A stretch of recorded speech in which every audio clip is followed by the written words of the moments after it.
Est-ce que vous êtes surpris qu'on continue pas à parler encore d'une élection dont les résultats ont été officiellement donnés et un candidat est déclaré vainqueur a prêté serment? Est-ce que vous êtes surpris qu'on continue pas à parler de cela? Surpris, oui et non, parce que nous ne sommes pas satisfaits des résultats qui ont été déclarés officiellement. Nous avons dit les poursuites contre Agboumé ne sont pas justifiées parce que ça rentre dans l'éducation. C'est une affaire politique qui doit être réglée politiquement et non par la justice. Nous sommes surpris d'abord que la justice s'en prenne toujours à lui, alors qu'il y a des problèmes beaucoup plus graves qui se posent directement, mais que la justice nous dirait. Bon, vous savez que nous ne sommes pas, pour nous, les élections n'ont pas été une élection. Pour dire, et beaucoup de partis politiques de l'opposition, beaucoup de candidats de l'opposition, ce n'était pas une élection que nous avons eu le 22 février. C'était quoi? Pardon? C'était de la pagaille. Non, c'est quand même dramatique ce qui s'est passé le 22 février. Il a été déclaré élu, mais vraiment, ce n'est pas des élections. Bon, que Agboumé conteste, et nous tous nous sommes dans cette logique, nous contestons. Il y a peut-être une nuance entre nous. Agboumé dit que c'est lui qui a gagné. Bon, nous disons, comme ce ne sont pas des élections, c'est difficile de dire que quelqu'un a gagné ces élections. C'est la seule différence. Mais sans quoi nous ne sommes pas satisfaits. Et que ça revienne, mais malheureusement, par la justice, c'est ça qui est surprenant. Venant de vous, même s'il y a ces nuances, est-ce que ce n'est pas insidieusement une manière de faire croire qu'il y aurait une crise post-électorale? Bon, il y a une crise post-électorale, peut-être qu'il ne se manifeste pas, mais il y a une crise post-électorale parce qu'on ne peut pas dire qu'il y a eu des élections que quelqu'un gagne ici. Peut-être que par des artifices, il peut réussir à tout maîtriser, mais ça ne veut pas dire qu'il n'y a pas une crise. Une crise, c'est que bon, tout le monde se met d'accord. Évidemment, si on dit que quelque chose a été imposé, c'est de ça qu'il parlait de paix aussi. Si quelqu'un s'impose, on pense qu'il n'y a pas de crise, ok, peut-être c'est ça, mais ça ne va pas ce qui s'est passé. Qu'est-ce que vous allez faire, vous personnellement? C'est vrai que vous ne parlez plus beaucoup de ce qui s'est passé le 22 février. Cela veut dire que vous abdiquez. On abdique, on ne peut pas abdiquer facilement ainsi, mais il faut voir la stratégie la plus idoine pour agir. Il faut se développer. Ben, évidemment, nous n'acceptons pas de bon cœur ce qui s'est passé le 22 février. Vous l'acceptez quand même finalement, puisque... Non, on ne l'accepte pas de bon cœur. On ne l'accepte pas. Bon.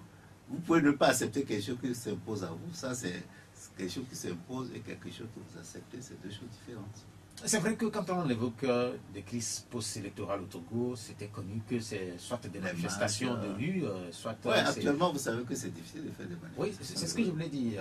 C'est des manifestations de rue avec la présence des forces de l'ordre.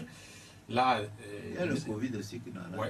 Là, nous sommes sur un théâtre qui est relativement différent. Voilà. Ça se fait à la justice. Est-ce que finalement, on ne doit pas privilégier la justice à la violence?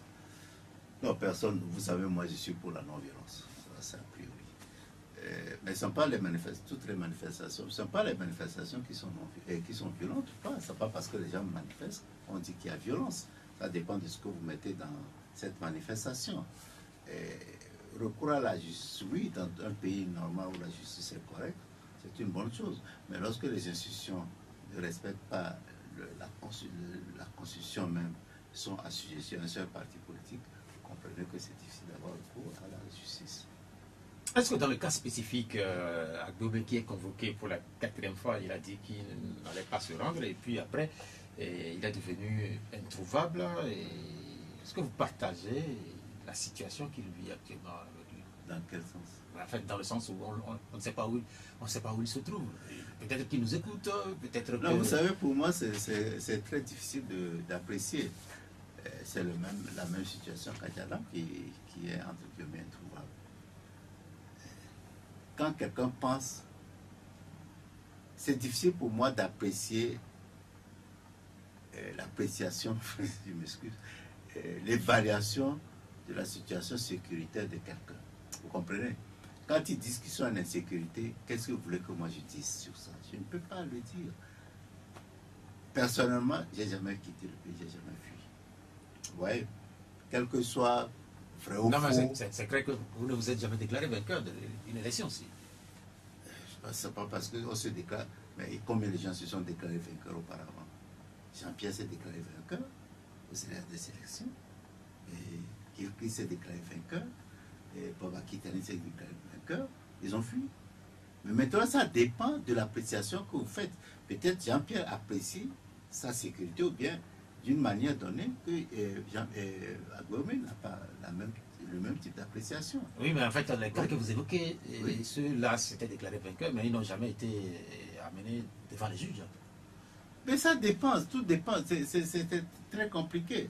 Combien de fois Jean-Pierre était en justice ou bien combien de fois même il a été arrêté au commissariat? Dans le cadre d'une élection? Pas nécessairement, mais combien de fois on a investi sur lui? Vous savez qu'on a Je suis d'accord, en 2000. Mais là, nous parlons d'élections. Oui, dans les élections, avec ces réclamants, mais lorsqu'on faisait des marches au FRAC, est-ce qu'on n'a jamais, on n'est pas venu interpeller et venir chez lui à domicile jeter des gaz à la lacrymogène? On a fait ça, oui ou non? Oui, on l'a fait. Oui. Donc, ce que vous voulez dire, c'est que Agbom aurait dû rester? Non, c'est ce que je dis. En même temps que il peut rester, mais en même temps, je ne sais pas quel niveau d'appréciation je fais des risques. Vous voyez, chacun évalue le risque selon sa propre conception. Peut-être que quelqu'un peut dire que ce qu'il encourt là, c'est minime, mais lui peut penser que c'est important. Peut-être qu'il a certaines informations qu'on n'a pas, et c'est là qui a fait qu'il est devenu introuvable. Donc pour moi, c'est très difficile. Dans certaines circonstances, les gens restent. Moi, je n'ai jamais quitté le pays. Même si il y a des rumeurs, quand j'ai dit c'est des rumeurs, je préfère dire que c'est de fausses rumeurs. Quand je suis en danger, je préfère dire que c'est de fausses rumeurs. À sa place, vous quitterez pas? Je ne suis pas sûr. Vous resterez. Ouais.